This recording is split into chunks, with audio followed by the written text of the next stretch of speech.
గాక. చెప్దాం ఆమేన్, హల్లెలూయా. చేరువచ్చిన మీ అందరికీ యేసయ్య పేరిట శుభవందనాలు తెలియజేస్తూ ఉన్నాను. అలాగే ఫేస్బుక్, యూట్యూబ్ లైవ్ చూస్తున్నాం తమ్ముళ్ళకు, చెల్లెళ్లకు, నా ప్రియ సోదరులకు కూడా వందనాలు తెలియజేస్తున్నాం. చాలామంది గృహాల్లో ఉండి, చాలామంది పనుల్లో ఉండిపోయిన వారికి కూడా వందనాలు తెలియజేస్తూ ఉన్నాను. మరి ఈరోజు ఆదివారం. గడిచిన 4 నెలలు 4 మాసాలు దేవుడు కాపాడి ఈ 5వ మాసంలోనికి అనగా మే నెలలోనికి ప్రభువు నడిపించాడు. అందుట్లో ప్రాముఖ్యంగా ఈరోజు మొదటి ఆదివారం ప్రభురాత్రి సంస్కారపు భోజనంలో మనమందరం పాలుభాగస్తులవుతున్న సమయం. మరి ఇలాంటి సమయంలో మరి యవనస్తురాండ్రు, సంఘబిడ్డలు, రక్షణ పొందిన వారు ఎంతో సంతోషంగా దేవుని సన్నిధిలో ఆరాధించవలసిన వారై ఉండాల్సిన వారై ఉండి చాలామంది రాలేని పరిస్థితుల్లో ఉండి ఉన్నారు. ఉద్యోగాలు, పనులు, వ్యాపారాలు. ఒక మాట చెప్తూ జాగ్రత్తగానండి. నా పిల్లలు గమనించినట్లయితే దేవుని కంటే మిన్నైనది ఏదీ లేదు. దేవుని కంటే మిన్నైనది ఏదీ లేదు. ఉదయకాలం ఎస్టీ కాలనీలో ఒక అన్న సాక్ష్యం చెప్పాడు. అదే సాక్ష్యం అంటే గమనించినట్లయితే సముద్రంలో చేపలు పట్టే సాక్ష్యం అది. వాళ్ళ వృత్తి అది, చేపలు పట్టే వృత్తి అది. అయితే గమనించినట్టయితే ఆదివారం ప్రార్థన ఉందని మర్చిపోయి, ఆదివారం ప్రార్థన ఉన్న సంగతి మర్చిపోయి, తెలుసు ప్రార్థన ఉందని తెలుసు, ప్రార్థనని తెలుసు, ఆదివారం మందిరానికి వెళ్ళాలని తెలుసు, తన బలలో పాలు పంపులు పొందాలని తెలుసు, చేపలు పడటానికి వెళ్ళిపోతున్నాడు. చేపలు పడుతున్నాడు. అప్పుడు గమనించినట్లయితే అనుకోకుండా కొద్ది నిమిషాలకి ఏమైపోయిందంటే నడుము పట్టేసేసింది. ఏం పట్టేసింది? నడుము పట్టేసింది. ఇక లెగలేని పరిస్థితి, మాట రాలేని పరిస్థితి, చాలా పరిస్థితి దారుణమైన పరిస్థితి. ఆ టైంలో మందిరం ఉండిద్దేమో, ప్రార్థన చేయించుకుందాం, పాస్టర్ గారు దగ్గర తీసుకొద్దాం అంటే పాస్టర్ గారు లేడు, ముగించుకొని వెళ్ళిపోయాడు. చూడండి, ఎందుకు నేను మాట చెబుతానంటే ఒక చిన్న సమస్య వస్తేనే కొన్ని రోజులు ఇంట్లో మంచాన్ని పడి ఉంటున్నాం. ఆ వ్యక్తి నడుము పట్టిపోయి ఇక జీవితకాలం రాని పరిస్థితి అన్నమాట. ఒక నెల కాదు, 2 రోజులు కాదు, జీవితకాలం రాని పరిస్థితి. అలాంటి పరిస్థితుల్లో మంచాన్ని ఉండిపోయి ఉన్నాడు. కనుక నా ప్రియులరా, చేతులు జోడించి మీ అందరికీ చెప్పేది ఒకటే ఏంటంటే దేవుని సన్నిధిని మనం నిర్లక్ష్యం చేయమాకండి. దేవుని సన్నిధిలో ఒక్క దినం గడిపితే 1000 దినాల కంటే శ్రేష్టమంట. అంత గొప్పది దేవుని మందిరం. అందుకే దావీదు మహారాజు అంటాడు కదా, యెహోవా యొద్ద ఒక వరం అడిగి తిని దాన్ని నేను వెతుకుచున్నానని భక్తుడు అంటూ ఉంటాడు కదా. యెహోవా యొద్ద ఒక వరం అడిగి తిని దాన్ని నేను వెతుకుచున్నాను అంటాడు. ఏంటి ఆ వరం? నువ్వు నేనైతే, మనమైతే దేవుడు తటస్థించి మన దగ్గరకు వచ్చి, భక్త నీకేం కావాలి అని అడిగితే, నీకేం కావాలో కోరుకో, ఏదైనా ఇస్తానంటే మనం కేజీ బంగారం అడుగుతాం, ఓ బిల్డింగ్ అడుగుతాం, బంగ్లాలు అడుగుతాం, ఇల్లు అడుగుతాం, లేకపోతే ఆస్తిపాస్తులు, లేకపోతే ఇంకెన్నెన్నో కోరుకుంటాం. నేనైతే అదే కోరుకునేవాడిని బహుశా. కానీ దావీదు మహారాజు అయితే ఏం కోరుకున్నాడు తెలుసా నా పిల్లరా? నా జీవిత కాలం అంతయు నీ మందిరములో నివాసము చేయాలని కోరుకుంటున్నానయ్యా. ఎట్టి చెప్పలు కొడదాం ఒకసారి. ఎంత గొప్ప ప్రార్థన అండి అది! ఎంత గొప్ప ప్రార్థన చెప్పండి. తన జీవిత కాలం అంతయు ఆయన మందిరంలో అంట నివాసము ఉండే విధంగా నాకు సహాయం చేయ ప్రభువా, అంతకంటే భాగ్యమేముంది అనే భక్తుడు దావీదు సెలవిస్తూ ఉన్నాడు. కనుక దేవుని సన్నిధిలో ఉన్న మాధుర్యము దేవుని రుచి చూసిన వారికి తెలిసిద్ది. అందుకే అంటాడు కదా, రుచి చూచి దేవుణ్ణి తెలుసుకోనండి. ఒక పండు తింటేనే దాని రుచి ఏంటో, దాని రంగు ఏంటో మనకు తెలిసిద్ది కదండి. తినకుండా దాని రుచి ఏంటో మనకు తెలిసిద్దా? తెలియదు. దేవుని రుచి చూచిన వారికే దేవుని సన్నిధి యొక్క విలువ అనేది తెలిసిద్ది. రుచి చూడని వాళ్ళకి ఆ రుచి అనుభవాలు, దేవుని మందిరం అనే అనుభవాలు తెలియదు. ఈరోజు ఇంత యవ్వన కాలంలో ప్రతి క్షణం ప్రతి నిమిషం కూడా తపిస్తూ ప్రయాసపడుతూ భారంతో ప్రతి విషయంలో కూడా మీకు స్వచ్ఛమైన శ్రేష్టమైన సువార్తను అందించాలి, వాక్యాన్ని ప్రకటించాలని ఎన్నో రాత్రులు ప్రార్థన పూర్వకంగా సిద్ధపడిన దినాలు ఉన్నాయి. ఇంకా జనం వస్తారు, ఆశతో ఉంటారు. వాళ్ళకి ఒక క్రొత్త వాక్యాన్ని, నూతనమైన అభిషేకంతో వారికి వాక్యాన్ని అందించాలని ఆశతో దేవుని పాదాలు పట్టుకొని మరి ప్రకటిస్తూ ఉన్నాను. నేర్చుకున్న పిల్లరా, చాలామందికి ఇవి అనుభవంగా చాలామందికి తెలియని స్థితి కదండి. కనుక దయచేసి దేవుని ప్రేమించేవారుగా మీరు ఉండండి, సంఘాన్ని ప్రేమించేవారుగా ఉండండి. దేవుని వాక్యంలోనికి నేను వెళ్ళిపోతున్నాను. మనం అందరం నిలబడి చదివాం. వాక్యాన్ని ఒకసారి మీకు స్క్రీన్లో చూపిస్తున్నాను, ఒకసారి చదువుదాం. 2వ వచనం కాడి నుంచి చదువుదాం. భూమి నిరాకారముగాను శూన్యముగానుండెను, చీకటి అగాధ జలములపైన కమ్మియుండెను, దేవుని ఆత్మ జలములపైన అల్లాడుచుండెను. ఈ వాక్య భాగాన్ని మనం చూస్తూ ఉంటే, పోయిన ఆదివారం మనం దేవుడు భూమాకాశములను సృజించును అనే వర్తమానం మనం విన్నాం. ఎన్ని రోజులు దేవుడు భూమిని సృష్టించాడు, మొదటి రోజు ఏమేమి దేవుడు కలుగు చేశాడు, సెకండ్ డే, థర్డ్ డే, ఇలాగా 6 days ఏమేమి దేవుడు కలుగు చేశాడు పోయిన వారం మనం నేర్చుకుంటూ వచ్చాం.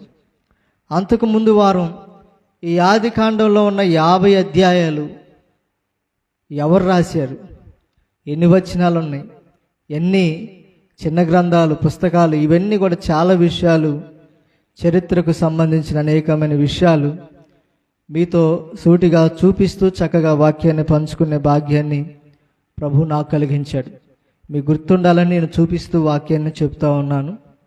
ఇలా చూపించి వాక్యం చెప్పేవాళ్ళు చాలా అరుదు, చాలా అరుదుగా ఉన్నారు. నాకంటే గొప్పవారు, నాకంటే మంచి సేవా పరిచయం చేసేవాళ్ళు ఉన్నారు. ఆ రోజు ఒక అన్న వచ్చాడు, మన మందిరానికి వచ్చాడు. వచ్చి ఏంటి టీవీ పెట్టారేంటి మందిరంలో మీరు అని అన్నాడు.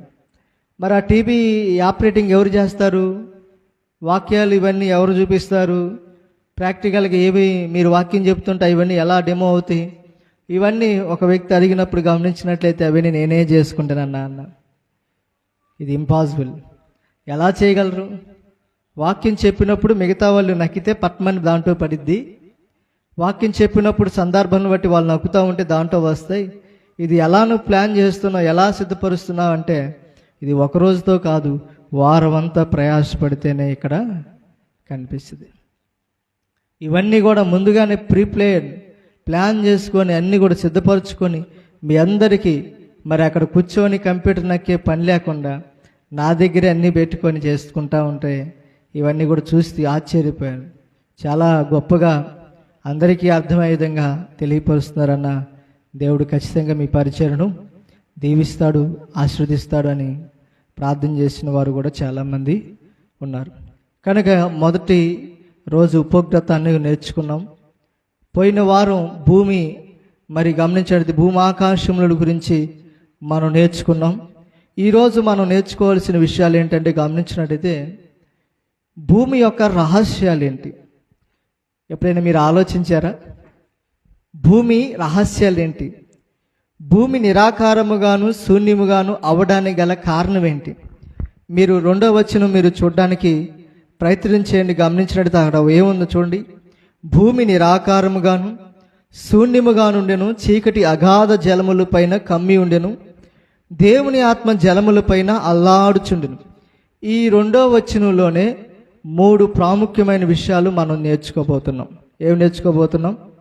3 ప్రాముఖ్యమైన విషయాలు మనం నేర్చుకోబోతున్నాం. ఒకటి మనం చూడండి, నిరాకారముగాను శూన్యముగాను అవడానికి గల కారణం ఏంటి?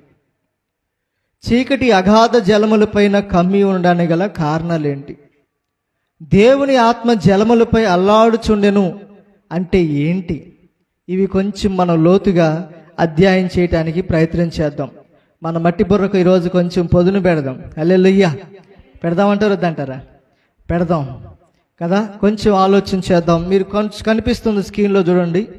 అక్కడ ఒక నిరాకారముగాను శూన్యముగాను ఉండిపోయిన ఒక ప్రదేశం మనం చూస్తూ ఉన్నాం. అలాంటి ప్రదేశాల్లో మనం ఇల్లు కట్టుకొని ఉండగలమా? మనం నివాసం మనం చేయగలమా? మనం జీవనం కొనసాగించగలమా?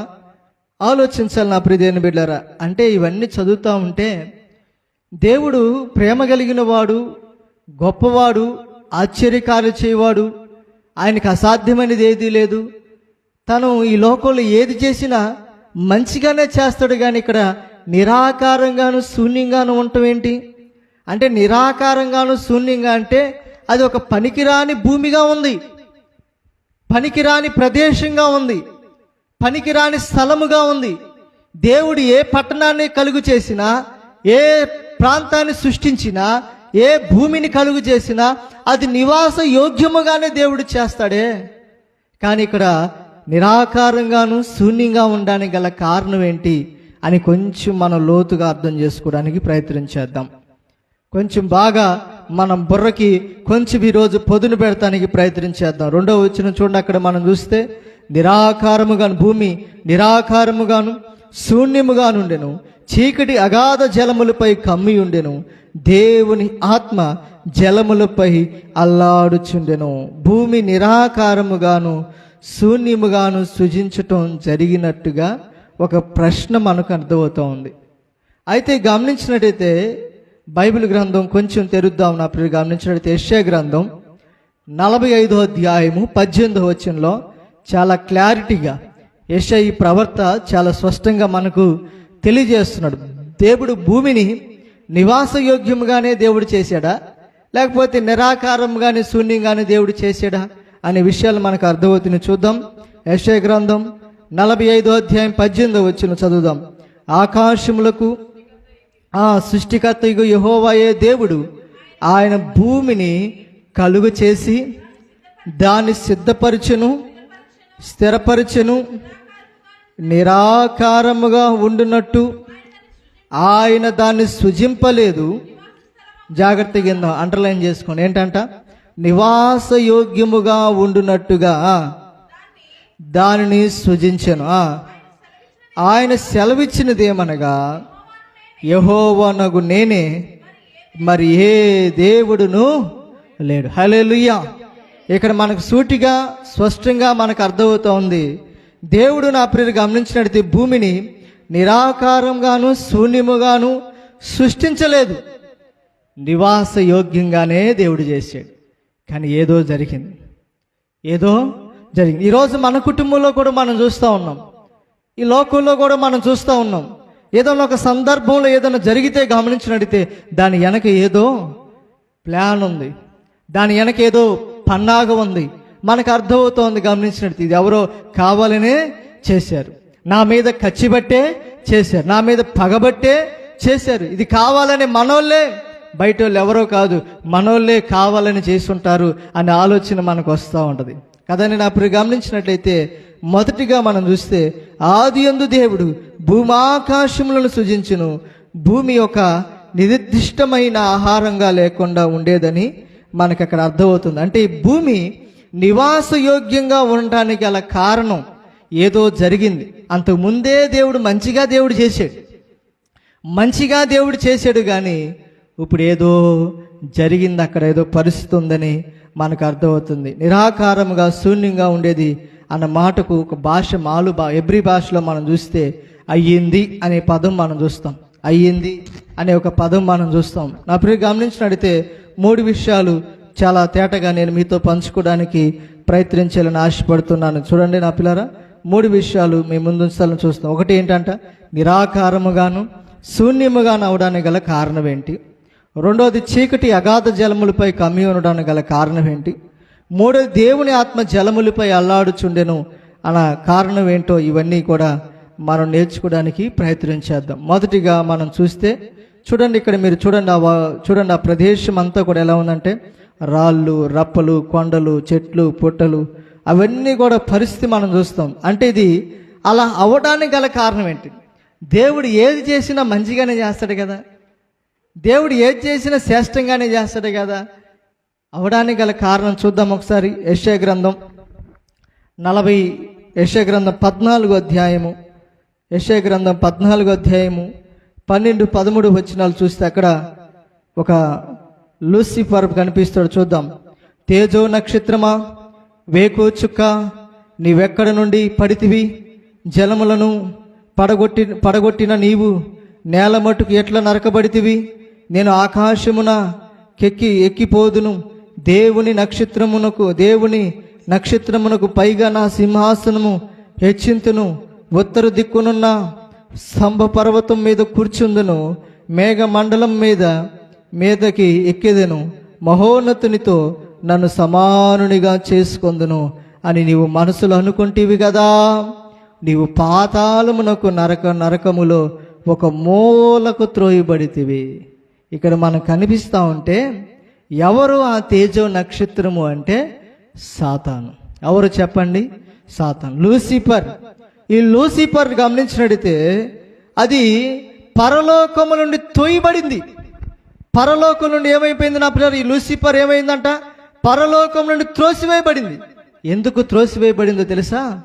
అది అనుకుంటుందంట, నా పిల్లరా, దేవుని కంటే నేను ఎక్కువ పేరు సంపాదించాలి, దేవుడి కంటే నేను మంచి పేరు ఉండాలి, ఆయన నేను స్తుతించాలి, ఆయన నేనే గణపరచాలి, ఆయన కోసమే వీణలు వాయించాలా, గిటారు వాయించాలా, వాయిద్యాలు వాయించాలా అన్నట్టుగా సాతానుడికి అనగా లూసిఫర్కి ఏం కలిగిందంట?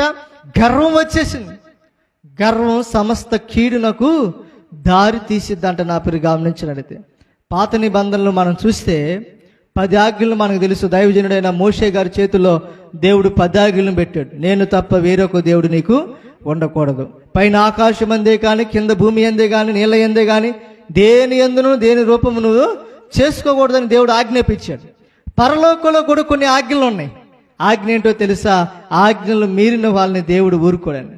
ఆజ్ఞ అతిక్రమమే పాపం వల్ల వచ్చే జీతము మరణం అని బైబిల్ కూడా చాలా స్పష్టంగా రాయబడింది.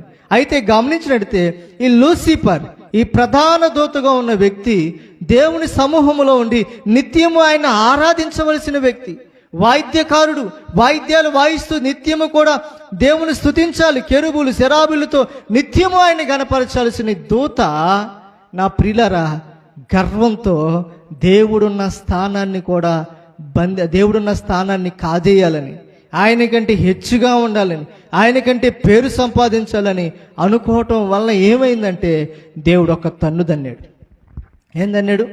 దేవుడు ఒక తన్ను దన్నేసరికి అదిగో పరలోకము నుండి భూలోకానికి కిందకి పడిపోయినట్టుగా మనం చూస్తున్నాం. వాడు పడిపోతే గమనించినట్లయితే వాడు ఎక్కడున్నాడా నాశనమే.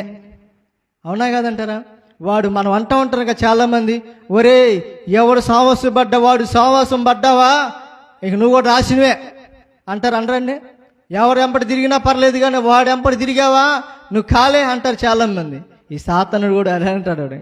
ఈ భూమి చాలా నివాసయోగ్యంగా పంటలు పండించుకునే విధంగా, అలాగే కూరగాయలు చక్కగా పండే విధంగా, చక్కగా రైతు చక్కగా మరి చేసుకొని మరి చక్కగా పండించే విధంగా ఎన్నో చెట్లు, రకరకాల పుష్పాలు, రకరకాల అన్నీ కూడా ఏర్పాటు చేసుకోవడానికి ఈ భూమిని దేవుడు నివాసయోగ్యంగా తన ప్రజలు, తన పోలికలు, తన స్వరూపులు, తన మహిమను పొందుకున్న ఈ ప్రజలైన మనందరూ కూడా నివాసం చేయటానికి దేవుడు ఏర్పాటు చేస్తే పరలోకము నుండి భూలోకానికి తన్నబడ్డ ఈ సాతానుడు భూలోకాన్ని కూడా పాడు చేయాలని చూస్తున్నాడు, భూలోకాన్ని కూడా నాశనం చేయాలని చూస్తూ ఉన్నాడు. అప్పుడు ఏమైపోయింది తెలుసా? నివాసయోగ్యంగా ఉన్న భూమి నిరాకారంగాను శూన్యంగాను మారిపోయిన సందర్భం మనం చూస్తూ ఉన్నాం. చాలా జాగ్రత్తగా మనం అర్థం చేసుకోవాలి.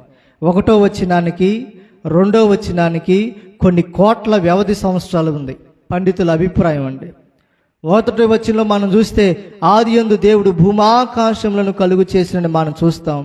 2వ వచనంలో మనం చూస్తూ ఉన్నాం. నా పిల్లలు గమనించినట్లయితే భూమి నిరాకారముగాను శూన్యముగాను నేను మాటలు చూస్తే 1వ వచనానికి 2వ వచనానికి ఏముందో తెలుసా? కొన్ని కోట్ల సంవత్సరాల వ్యవధి ఉంది. ఈ లోగే సాతానుడు ఈ భూలోకంలో జొరపడిపోయి ఎన్నో కుటుంబాలు పాడు చేస్తున్నాడు, ఎంతోమంది బిడ్డలను పాడు చేస్తున్నాడు, ఎంతో కుటుంబాలు నాశనం చేస్తున్నాడు, బజారు పాలు చేస్తున్నాడు, రకరకాల తంత్రాలు, రకరకాల మాయ మాటలు చెప్పి మనుషులను తన గుప్పిట్లో పెట్టుకుంటున్నాడు. నా ప్రియులు గమనించినట్లయితే చూడండి నా ప్రియులరా, జాగ్రత్తగా మనం ఆలోచించాలి, జాగ్రత్తగా అర్థం చేసుకోవాలి. అంటే ఈ మాటలు మనం చూస్తూ ఉంటే ఈ భూమి సృష్టించక మునిపే దేవదూతలు ఉన్నారు. ఈ భూమి సృష్టించక మునిపే దేవదూతలు ఉన్నారు. ఆ వచనం కూడా చూద్దామా? యెషయా గ్రంథం క్షమించండి, ఏబు గ్రంథం 38వ అధ్యాయం 6-7 వచనాలు చూడండి. ఏబు గ్రంథం 38:6లో దాని మీద పరిణామం కొలవేసిన వాడెవడో చెప్పుము, దాని స్తంభముల పాదములు దేనితో కట్టబడినవో చెప్పుము. 8వ-7వ వచనం, ఉదయ నక్షత్రములు ఏకముగా కూడి పాడినప్పుడు దేవదూతలందరూ ఆనందించి, ఏముంది అక్కడ రాసుకోండి, అండర్లైన్ చేసుకోండి, దేవదూతలందరూ ఆనందించి ద్వైధ్వనులు చేసినప్పుడు దాని మూల రాతిని వేసిన వాడెవడు. అంటే మనం చూస్తూ ఉంటే ఈ లోకము సృష్టించక మునిపే, ఈ భూమి కలిగించక మునిపే, ఈ సృష్టి యావత్తు కలగక ముందే ఆకాశములో దేవుడు, నా పిల్లలు గమనించినట్లయితే, దూతలను ముందుగానే ఏర్పాటు చేశాడు. దూతలను ముందుగానే సిద్ధపరిచినట్టుగా మనం చూస్తున్నాం. ప్రకటన గ్రంథంలో చాలా స్పష్టంగా ఉండిద్ది. 1వ అధ్యాయంలో మనం చూస్తే 12వ వచనం వరకు ప్రకటన గ్రంథం మొత్తం మనం చూస్తే దూతలు ఏమేమి చేయాలి, ఏమేమి పాత్ర, వాటి పనులేంటి, వాటి విషయాలు ఏంటో మనకు తెలుసు. మనకి ఇంకా అర్థం అవ్వాలంటే గాబ్రియల్ దూత యేసుక్రీస్తు యొక్క జననాన్ని గురించి, అదిగో ఆ యొక్క పొలంలో ఆ గొర్రెలు కాస్తున్న వారి దగ్గరికి వచ్చి శుభవర్తమానము చెప్పి, ఇదిగో ప్రజలందరికీ కలుగబో మహా సంతోషకరమైన శుభవర్తమానం నేను మీకు చెప్తున్నాను, దావీదు పట్టణమందు నేడు రక్షకుడు మీ కొరకు పుట్టి ఉన్నాడని దూత ఏం చెప్పిందంటే శుభవార్తను ప్రకటించింది. కనుక దూతలు కొన్ని పనులు చేసే వాడుక దేవుడు వాటికి ఇచ్చాడు.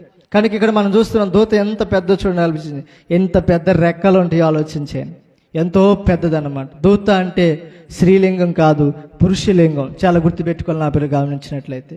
కనుక ఇక్కడ కూడా మనం చూస్తే, ఒకటి, భూమి నిరాకారముగా శూన్యముగా ఉండడానికి గల కారణం ఏంటో మనకు అర్థమైపోయింది. ఎందుకు అర్థమైంది చెప్పండి? సాతానుడు పరలోకం నుండి తోసివేయబడిన తర్వాత ఈ భూమిలో జొరపడి ఈ భూమి, మంచి భూమిని పాడు చేస్తున్నాడు. ఏం చేస్తున్నాడు? పాడు చేశాడు కూడా. పాడు చేస్తున్నాడు కదా, పాడు చేశాడు. నిరాకారంగాను శూన్యంగాను అయిపోయింది. దేవుడు నా పిల్లలు గమనించినట్లయితే కృప కలిగిన దేవుడు కాబట్టి, కరుణ కలిగిన దేవుడు కాబట్టి, తగిన కాలమందు తగిన రీతిలో దాన్ని ఏం చేయాలనుకున్నాడో ముందు వచ్చిన మనం చూద్దాం. చూడండి, గమనించినట్లయితే నా పిల్లలు గమనించిన, రెండోదిగా, చీకటి అగాధ జలముల పైన కమ్మి ఉండినంట. చీకటి అంట ఏమైపోయింది? చీకటి అగాధ జలముల పైన కమ్మి ఉండెను. చూడండి, చీకటి సాతాను గర్వానికి సాదృశ్యంగా ఉంది. చీకటి దేనికి సాదృశ్యంగా ఉంది? సాతాను గర్వానికి సాదృశ్యం ఉంది. చీకటి నుండి వచ్చింది అన్నమాట గమనించడితే. కనుక ఈరోజు గమనించినడితే మనం ఆలోచన చేస్తే, ఒక లైట్ మనం వేస్తే ఆ లైట్ మీద గమనించినడితే ఏదైనా అడ్డం పడింది అనుకోండి, మరి ఏమైపోయింది చెప్పండి? అదంతా చీకటిగా అయిపోతూ ఉంటుంది కదండి. కనుక దేవుని సమూహంలో ఉన్న వ్యక్తి దేవునికి వ్యతిరేకమైన పనులు చేసేసరికి తనలో ఏముందంటే చీకటి ఆవరించిందంట. చీకటి ప్రభావం ఉందన్నమాట గమనించడితే. ఆ చీకటి అగాధ జలంపై ఆవరించి ఉంది. అగాధ జలములు లూసిఫర్ గర్వానికి సాదృశ్యంగా ఉంది. కనుక నా పిల్లలు గమనించినడితే బైబిల్ గ్రంథంలో మనం చూస్తూ ఉంటే నోవహు కాలములు కంటే కూడా, మరి నోవహు కాలము కంటే కూడా ఘోరము అయినదిగా అన్నాడు భక్తుడు. ఇంకా మనం చూస్తూ ఉంటే గమనించినట్టే నోవహు కాలంలో ఏం కలిగిందండి? నోవహు కాలంలో ఏం కలిగింది? ఆది కాండంలో మనం చూస్తే ముందు వచనాలు మనం చదువుకున్నప్పుడు 2వ వచనంలో చూస్తే ఏముంది? చీకటి అగాధ జలములపై కమ్మి ఉండినని చూస్తూ ఉంటాం. అంటే ఎంతగా మరి భూమి అంతా కూడా నాశనాన్ని అయిపోయిందో మనం ఆలోచించాలి, పతనాస్థితికి అయిపోయిందో మనం ఆలోచించాలి. నోవహు కాలంలో మనం చూస్తే భయంకరమైన జలప్రలయం, 40 రాత్రులు 40 పగళ్ళు ప్రియులరా, ప్రచండమైన వర్షం అంట, ప్రచండమైన వర్షం అంట. పర్వతాలు సైతం కూడా మునిగిపోయినాయి అంట. అందరు ముందే తట్ట బుట్ట సదురుకొని అబ్బో మాకేంట్లని అనుకున్నారు. 1 రోజు 2 రోజులు గుడితే తట్ట మీద బుట్ట మీద ఎట్టగొట్ట ఎక్కి ఉండొచ్చు, బతకొచ్చు. ఏమండి, అంతేనా కదండి? బతుకుంటే బట్ట నీళ్ళైనా అమ్ముకోవచ్చు అని 2 రోజులు పోయిద్దిలే అనుకొని తట్ట మీద బుట్ట మీద ఎట్టగొట్ట ఉండి బతకొచ్చు. కానీ 1 రోజు కాదే కురిసింది, ఇది 2 రోజులు కాదే కురిసింది, 1 రాత్రి కాదే కురిసింది, 40 రాత్రులు 40 పగళ్ళండా. ఏమండి నా పిల్లరా, ప్రచండమైన వర్షం అంట. పర్వతాలు సైతం మునిగిపోయే వర్షం కురవటం వల్ల నా పిల్లలు ఏమైపోయింది మీ అందరికీ తెలుసు. భయంకరమైన లక్షల కోట్ల మంది ఈ లోకంలో, సృష్టిలో ఉన్న వాళ్ళందరూ కూడా ఏమైపోయారు? చనిపోయారు. ఒక నోవహు కుటుంబం మాత్రమే బతికున్నట్టుగా మనం చూస్తున్నాం. చాలా వీటిలో కొంచెం లోతుగా మనం అర్థం చేసుకోవడానికి ప్రయత్నం చేద్దాం.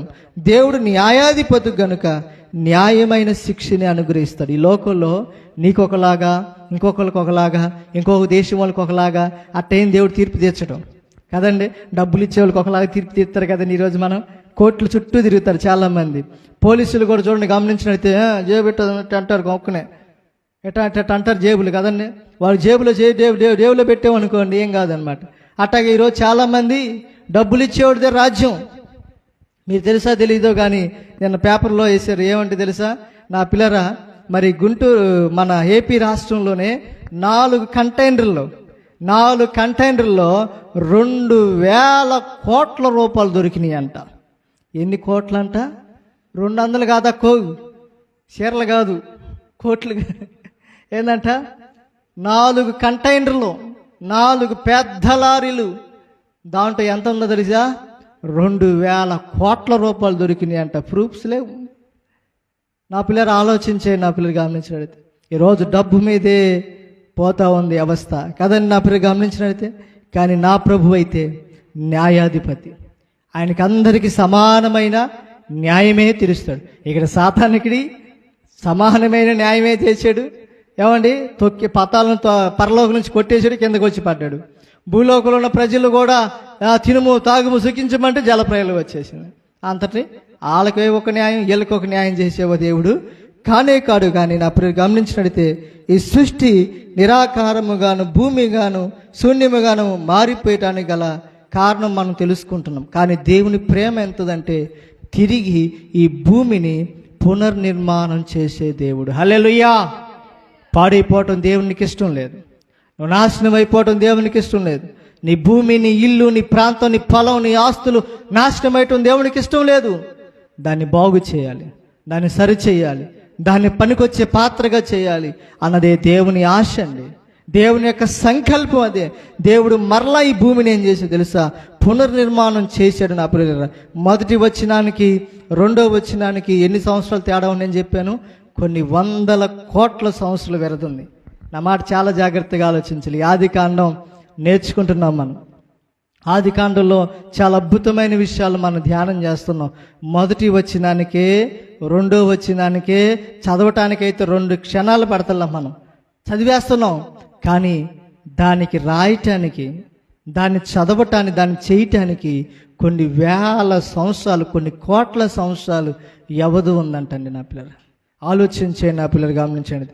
ఈ వ్యవధిలోనే సాతానుడు ఈ భూలోకాన్ని పాడు చేస్తూ ఉన్నాడు.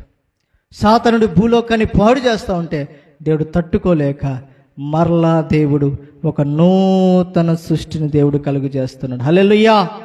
కోడి మనం చూస్తూ ఉంటే నా ప్రియులు గమనించినట్లయితే మనం చూడండి, గమనించినట్లయితే కోడి మనం చూడండి, కోడి ఎన్ని రోజుల్లో పొదిగిద్ది?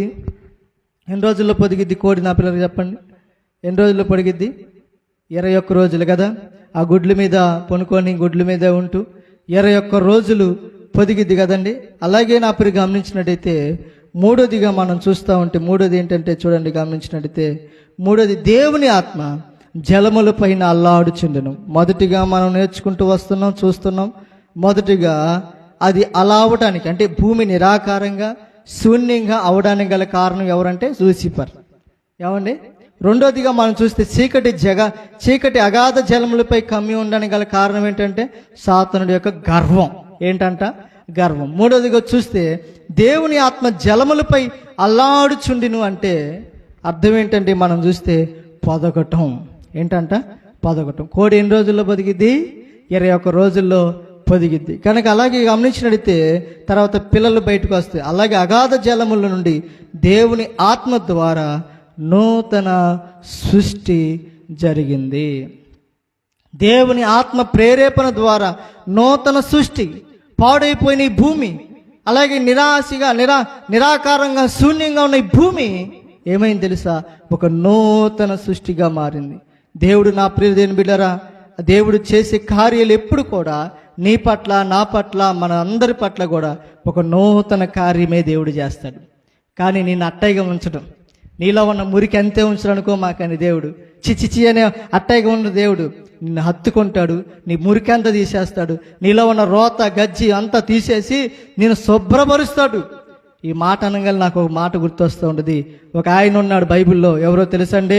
సూర్యుడు, వీరుడు, ధీరుడు, కండబలం కలిగిన వాడు, గుండె బలం కలిగిన వాడు, కత్తి బలం కలిగిన వాడు. నా పిల్లలు ఏ దేశానికి వెళ్ళినా, ఏ ప్రాంతానికి వెళ్ళినా యుద్ధంలో జయించి వచ్చేవాడు.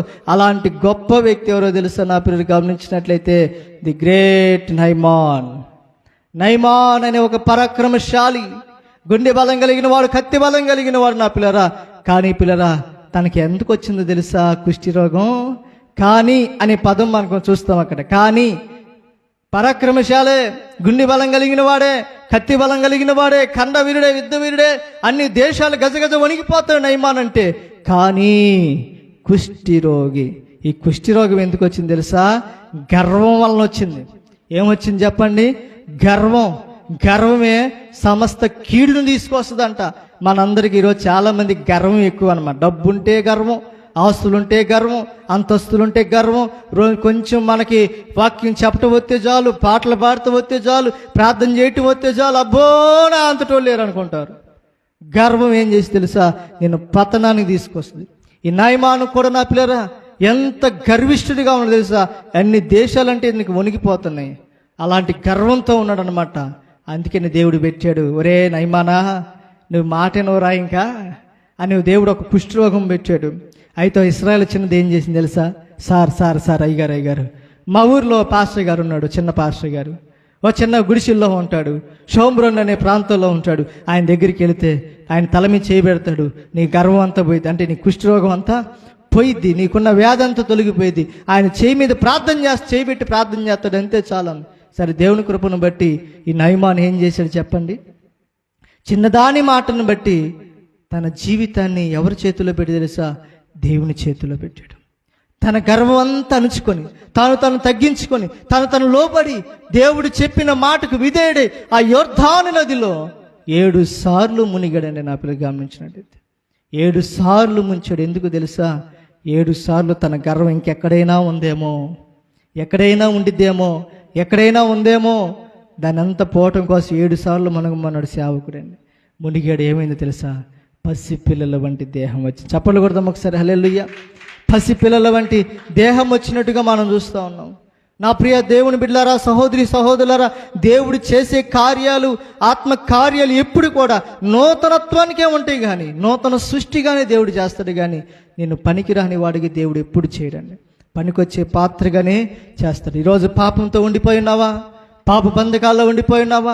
అనేకమైన స్థితిగతుల్లో ఉండిపోయినావేమో ఒకసారి ఆలోచించాలి, ఒకసారి గమనించాలి. నా పిల్లరా, నా ప్రభువు నిన్ను పిలుస్తూ ఉన్నాడు. నువ్వు చేయగలిగిందల్లా ఒకటే దేవుడు అడుగుతున్నాడు. నీ జీవితాన్ని ఆయన చేతిలో పెట్టు, నీ భవిష్యత్తు ఆయన చేతిలో పెట్టు. నీ భవిష్యత్తు మార్చబోతే అప్పుడు అడుగు. మన పాపిష్టి జీవితాన్ని ఆయన చేతిలో పెడితే నా ప్రభు ఖచ్చితంగా మారుస్తాడు. ఖచ్చితంగా ఆయన మార్చగలడు, సమర్థుడు. అది మనమైతే అనుకో, అరే చిచి బట్టలు నువ్వు పో, మురికోడా, గుడ్డోడా, గలత అన్ని రకరకాలు నెట్టేస్తూ ఉంటాం. నా ప్రభు నెట్టేసేవాడు కాదు, హత్తుకునే దేవుడు. నా యేసయ్య నెట్టేసేవాడు కాదు, కౌగిలించుకునే దేవుడు. నా యేసయ్య త్రోసివేసేవాడు కాదు, ప్రియులరా ప్రేమించే దేవుడు అండి. యేసయ్య ప్రేమ ఎంత గొప్పదండి, మనం ఆలోచించేయాలి. కనుక నా పిల్లలు ఎవడైనా క్రీస్తు నందున్నాడలా వాడు నూతన సృష్టి అంట. ఇదిగో పాతివి గతించిన సమస్తము క్రొత్తవాయును. నీ క్రొత్త జీవితాన్ని దేవుడు ఇవ్వటానికి ప్రయత్నిస్తున్నాడు. నా పిల్లరా, భూమి తిరిగి సరిచేయటం కాక భూమి మీద దూకి భూమిని ఆక్రమించాలని చూసే సముద్ర జలాలు కూడా హద్దులు వేసి ఏర్పాటు చేశాడు. నీ కుటుంబాన్ని పాడు చేయాలి, నీ కుటుంబాన్ని ముంచేయాలని సముద్రం లాంటి సమస్యలు ఎన్నెన్నో వచ్చినప్పటికి కూడా నా యేసయ్య ఏం చేస్తే తెలుసా? వాటికి హద్దులు పెట్టాడు. ఈరోజు సముద్రాలు చూడండి, మీరు గమనించినట్లయితే సముద్రాలు చూడండి, సముద్రాలు ఒకవేళ కట్టలు తెగిపోతే ఏమైద్ది ఆలోచన చేయండి. ఈరోజు మన కాలం ఉంది, కట్ట తెగిపోతే ఏమైద్ది? నీళ్ళన్నీ వచ్చేస్తాయి కదండి. పిల్లరా, దేవుడు అవన్నీ కట్టలు ఏర్పాటు చేశాడు. ఆ వచనాలు చూద్దామా? కీర్తన గ్రంథం మనం చూడండి. 104వ అధ్యాయం 9వ వచనంలో, అవి మరలి వచ్చి భూమిని కంపక యుండునట్టు అవి దాటలేని సరిహద్దులని వాటిని నియమించింది. చూడండి, గమనించినట్టు మీ స్క్రీన్ మీద కనిపిస్తే సముద్రంలో చూడండి, దాటలేని సరిహద్దులను దేవుడు ఏర్పాటు చేశాడు. ఇంకా మన బైబిల్లో మనం చూస్తే యోబు గ్రంథం 38:11, నీవు ఇంతవరకే గాని మరి దగ్గరికి రాకూడదని, ఇక్కడనే నీ తరంగములు పొంగు అనపబడుననియు నేను చెప్పినప్పుడు నీ వింటివా అని అంటున్నాడు. ఇలా ఇర్మియా గ్రంథం 5:22 మనం చూస్తే, సముద్రము దాట లేకున్నట్టును దాని తరంగములు ఎంత పొరులను అవి ప్రబల లేకయు ఎంత ఘోషించినను దాని దాటలేకయు ఉండినట్టును నిత్య నిర్ణయము చేత దాని ఇసుకను సరిహద్దుగా నియమించిన నాకు మీరు భయపడరా, నా సన్నిధిని వనకరా, ఇదే యెహోవాకు. ఏమండి, నీ కోసం నా కోసం ఏం చేశాడు చూడండి, గమనించినట్టయితే ఏం చేశాడు? ఇవన్నీ కూడా నీకు ఇసుకను ఏం చేశాడు? కట్టలుగా వేసాడు. ఏమండి, కట్టలుగా హద్దులుగా వేసాడు. నా పిల్లరా, ఒకవేళ ఎన్ని లేకపోతే మనం ఉంటామా? చెప్పండి, ఎన్ని లేకపోతే ఉంటావా? ఒక అల వచ్చేసిన దానికి ఏమైపోతాం మనం? చెప్పండి, ఉంటామా? ఇవన్నీ ఎందుకు వేసాడు? ఇలాంటి దేవునికి, ఇవన్నీ కలుగు చేసిన దేవునికి మనం భయపడమా ఆలోచించేయాలి. నా పిల్లరా, ఎవరికి భయపడుతున్నాం మనం? ఎవరికి మనం లోపడుతున్నాం? ఆలోచించాలి. దేవునికి మనం భయపడాలి. అదే మాట మనం చూస్తూ ఉంటే బైబిల్ గ్రంథాలు అదే అన్నాడు, కనుక నీ ఇసుకను సరిహద్దుగా నియమించిన నాకు మీరు భయపడరా, నా సన్నిధిని వనకరా, ఇదే యెహోవా వాక్కు. నీ జీవితంలో నా పిల్లరా, సముద్రం లాంటి ఎన్నో సమస్యలు ఉండొచ్చు, సముద్రం లాంటి ఎన్నో ముప్పెనులు నీ మీదకి రావచ్చు, అనేకమైన కష్ట నష్టాలు నీ మీదకి సాతానుడు తీసుకురావాలని ఎన్నో ప్రయత్నాలు చేస్తూ ఉన్నాడు. కానీ నువ్వేం చేయాలి తెలుసా నా పిల్లరా? అదిగో ఆ సిలువ వైపు చూస్తూ నువ్వు ప్రార్థన చేయాలి. ఏం చేయాలి? ఆ సిలువ వైపు చూస్తూ, సిలువలో నీ కోసం ప్రాణమిచ్చిన ఆ యేసయ్య వైపు చూస్తూ, ఆ సిలువలో నీ కోసం రక్తం కాల్చిన ఆ యేసు ప్రభు వైపు చూస్తూ నువ్వు ప్రార్థన చేసినట్లయితే నీ పిల్లరా, నీ సమస్యలు, నీ ఇబ్బందులు, నీ ఇరుకులు, నీ శ్రమలు, సముద్రులు అంటేవన్నీ కూడా దేవుడు ఏం చేస్తాడో తెలుసా? ఆనందంగా మారుస్తాడు. గట్టి చెప్పలు కూడా ఏం పడదు. హల్లెలూయా. దేవుడు ఏం చేస్తాడని నా పిల్లరా? ఆనందంగా, సంతోషంగా మార్చగాడు. వాక్యములో అంత శక్తి ఉందండి. ఈ వాక్యమే మనల్ని బ్రతికించిన వాక్యమే మనకు ఆధారమైనది. నా పిల్లలు గమనించినట్లయితే వాక్యం అనే ఖడ్గము మనకు తోడుగా ఉంది. కనుక నా పిల్లరా, ఈ భూమి విషయంలో మనం చూస్తూ ఉంటే ఈ సృష్టి ఎంత అద్భుతమైన సృష్టి అండి. చూడండి, ఎటు వెళ్ళినా వస్తుంది. ఎంత గొప్పగా దేవుడు ప్రణాళిక చేశాడండి. ఈ లోకాన్ని నివాసయోగ్యంగా దేవుడు చేస్తే అపవాది దాన్ని పాడు చేస్తూ ఉన్నాడు. ఈరోజు నిన్ను, లేకపోతే నీ బిడ్డలను, నీ కుటుంబాన్ని పాడు చేస్తుంది ఏదో ఒకసారి మనం కనుక్కోవాలి. నీ మనసును పాడు చేస్తుంది ఏదో, నీ ఆలోచన ఏది పాడు చేస్తుందో ఆలోచించి. ఈరోజు చూడండి, మనం చక్కగా పోనుకొని, చక్కగా భార్య బిడ్డలు చక్కగా అన్నం తింటూ ఉంటుంటే కూడా ఆనందంగా నవ్వుకున్న రోజు ఒకరోజు ఉండిద్ది. ఆ తర్వాత చూడండి, మనం నవ్వుకోవటం వారికి ఇష్టం ఉండదు, మనం ఆనందంగా ఉండటం వారికి ఇష్టం ఉండదు, మన పిల్లలతో పాపలతో సంతోషంగా ఉండటం వారికి ఇష్టము ఉండదు, సంఘమంతా నిండిపోయి ఆరాధిస్తూ ఉంటే వాడికి ఇష్టం ఉండదు. వాడు రానికుండా శరీర బలహీనతలు పెట్టి, రకరకాల కోరికలు చూపించి, రకరకాల ఆశలు చూపించేసి మనుషులను రానికుండా చేస్తూ ఉంటాడు. వాడి పని అదేగా. ఏడు పని, సాతానుడి పని ఏంటి చెప్పండి? పాడు చేయటమే. ఏమన్నా అవునా కాదండి? సాతానుడి పని ఏం చేయటం? పాడు చేయటమే. కుటుంబాలు పాడు చేయటమే, సంఘాన్ని పాడు చేయటమే, సంఘాలను చీలటమే, రకరకాల పనులు చేయటం వాడి పని అది. కానీ నువ్వు తెలివిగలదానివైతే, నువ్వు తెలివిగలవాడివైతే, దేవుని ఎరిగిన వ్యక్తివైతే ఆ విషయాలు నువ్వు గ్రహించి వాటిని ఏం చేయాలని పిల్లరా? సమాధి చేయటానికి ప్రయత్నం చేయాలి. దేవుని పనిలో అందరూ పాలిభాగస్తులే. దేవుడు ఎంత ప్రేమ కలిగిన వాడో మీ అందరికి ఒక వ్యక్తిని మీకు చూపిస్తున్నాను. ఒక బాబు కనిపిస్తున్నాడండి నా పిల్లరా. నిక్ విజయ్ సింగ్ అనే వ్యక్తి నా పిల్లలు గమనించినట్టయితే కనిపిస్తున్నాడు. తను 1,000,000 మందిలో ఒకళ్ళే అలా పుడతారు. ఆ లక్షణాలు ఉంటే 1,000,000 మందిలో ఒకళ్ళకి అలా పుట్టిద్దారు. మన చేతులు లేవు, కాళ్ళు లేవు. తనకి ఏమి లేవండి? చేతులు లేవు, కాళ్ళు లేవు. నా పిల్లలు గమనించినట్టయితే ఈరోజు మన వాళ్ళందరూ చేతులు చూపిస్తున్నారు, జాతకం చూపించుకుంటారు. ఎలా బ్రతారు కానీ సోది చెప్తామమ్మ, సోది చెబుతాం. మేము ఎప్పుడు చచ్చిపోయేదో చెబుతాం, మీ నాన్న ఎప్పుడు చచ్చిపోతాడో చెబుతాం, మీ పిల్లలు ఎప్పుడు పుడతారో చెబుతాం, ఇవన్నీ చెప్తారు కదండి. ఇవన్నీ సోది చెప్తాం అంటారు కదండి. చెప్పించుకున్న ఉపయోగం చూడండి. 2 చేతులు లేని ఆయన మీరు చూస్తున్నారు. ఈ 2 చేతులు లేని ఆయన నా పిల్లరా ఫుట్బాల్ ఎలా ఆడతారో తెలుసండి? చూడండి, నోటితో రాస్తున్నారు. చూడండి, సంతకాలు, పేర్లు, బుక్స్ అంతా కూడా ఎలా రాస్తుందో తెలుసా? నోటితోనే రాస్తున్నాడు. ఏం రాస్తున్నాడు? నోటితోనే రాస్తున్నాడు. ఈరోజు చేతులు ఉండే ఉపయోగం ఉంది మనకి? కరింగా చప్పట్లు కొట్టమంటే కూడా కొట్టమయ్యా. ఇప్పుడు నేను కొట్టమనలేదండి, చప్పట్లు కొట్టమయ్యా మనం పాటలు పాడేటప్పుడు కదండి. చేతులు ఉండే ఉపయోగం ఏముంది? నోటితో రాస్తున్నాడు అండి. ఇంకా చూడండి, గమనించినట్టే చూడండి, చేతులు లేకపోయినా కాళ్ళు లేకపోయినా ఎంత చక్కగా ఆడుతున్నాడండి, ఎంత చక్కగా ఆడుతున్నాడండి. సాధించగలం, చేయగలము అనే మనకు పట్టుదల ఉంటే, ఏదైనా చేయగలము అని కాన్ఫిడెంట్ మనకుంటే నా పిల్లరా, మనం ఏదైనా సాధించగలం, ఏదైనా ముందుకు మనం వెళ్ళగలం. ఈ చేతులు ఉన్నాయా, కాళ్ళు ఉన్నాయి. ఈరోజు కాళ్ళు ఉన్నా అమ్మ నా కాళ్ళు నొప్పులు అంటూ ఉంటారు. కొంచెం మందిని పని చేయండి అమ్మా, లేకపోతే ఇంకో చేయండి అమ్మా అంటే నా ఓపిక లేదన్న, నడువు నొప్పులు, కాళ్ళు నొప్పులు, చేతులు నొప్పులు అంటాం. నా పిల్లరా, చేతులు కాళ్ళు లేకపోయినా ఆయన చూడండి ఎట్ట ఆడుతున్నాడు, చూడండి గమనించినట్లయితే. ఫుట్బాల్ చూడండి ఎట్ట ఆడుతున్నాడు. ఏమండి, మీ అందరికీ ఒక అర్థమైద్దని నేను భావిస్తూ ఉన్నాను. చూడండి గమనించినట్లయితే నా పిల్లలు ఎంత చక్కగా ఆడుతున్నాడు ఆలోచించండి. కాళ్ళు ఉంటే ఆడాలా, చేతులుంటే ఆడాలా, మనసుంటే ఏదైనా చేయగలం, మనసుంటే ఏదైనా సాధించగలం. చూడండి అక్కడ స్విమ్మింగ్ ఎలా చేస్తున్నాడు చూడండి, ఆలోచన చేయండి. ఈత ఎలా కొడుతున్నాడు చూడండి, ఆలోచన చేయాలి. కాళ్ళు చేతులు ఉంటేనే ఈత కొట్టాలి అదండి, కానీ చేతులు లేవు, కాళ్ళు లేవు, ఎట్ట చక్కగా ఎత్తున్నాడు చూడండి, ఆలోచన చేయండి. నా ప్రియమైన బిడ్డలారా, ఎంతో ఇప్పుడు ప్రపంచంలోనే ది గ్రేట్ అద్భుతంగా పిలువబడుతున్న వ్యక్తి, స్పీకర్గా పిలువబడుతున్న వ్యక్తికి ఈ వ్యక్తి ఉన్నాడు. సుమారు నా పిల్లరా 60 దేశాలు తిరిగాడు ఈయన. ఎన్ని దేశాలు తిరిగాడు?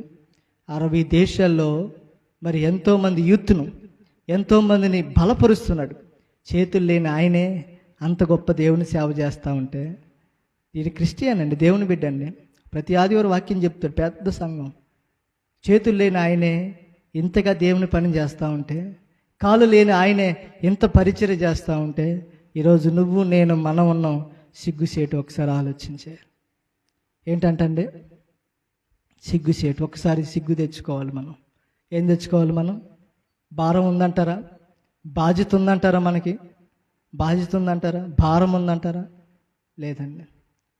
వస్తున్నాం, పోతున్నాం, వెళుతున్నాం అన్నట్టు విధానంలోని మనలో ఒక భారం అనే మంట ఉండాలి. దేవుని కోసం ఏదైనా చేయగలగాలి, దేవుని కోసం ఏదైనా సాధించగలగాలి, ఏదైనా పోరాడాలి, నేను చేయాలి అనే ఒక తపన ఉండాలి తన జీవితంలో. నా పిల్లరా, చేతులు కాళ్ళు లేని వాళ్ళు, కాళ్ళు లేని ఆయన ఎంతమందిని ప్రభు యొద్దకు నడిపించాడు తెలుసా నా పిల్లరా? సుమారు 1 కోటి మందిని ప్రభు యొద్దకు నడిపించాడు. చప్పట్లు కొడదాం ఒకసారి, హల్లెలూయా. ఎంతమందిని తెలుసా? 1 కోటి మంది పైనే రక్షణలోకి వచ్చారంటండి ఆయన ప్రసంగం చేస్తే. ఆయన దేవుని మాటలు ప్రకటిస్తే 1 కోటి మంది పైనే రక్షణ పొంది సాక్షులుగా నిలబడ్డ వాళ్ళు ఉన్నారండి. ఈరోజు దేవుడు నిన్ను ఎన్నుకుంది ఎందుకు?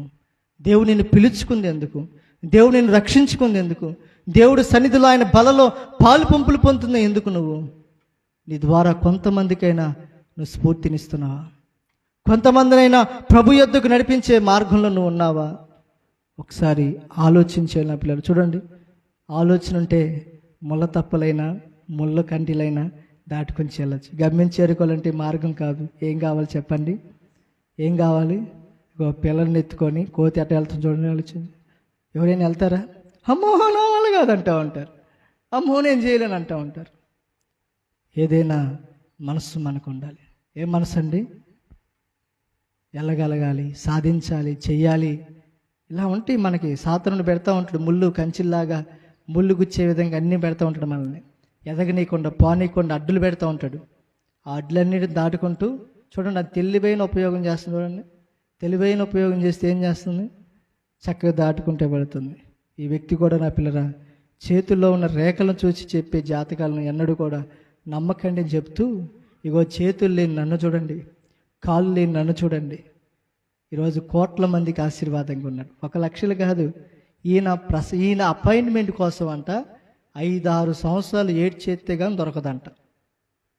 ఈయన అపాయింట్మెంట్ కోసం దొరకాలంటే మన గుంటూరు వచ్చాడు. నేను వెళ్ళాను, నేను అలాగే మాకు తెలిసిన పాస్టర్ గారు వెళ్ళాం.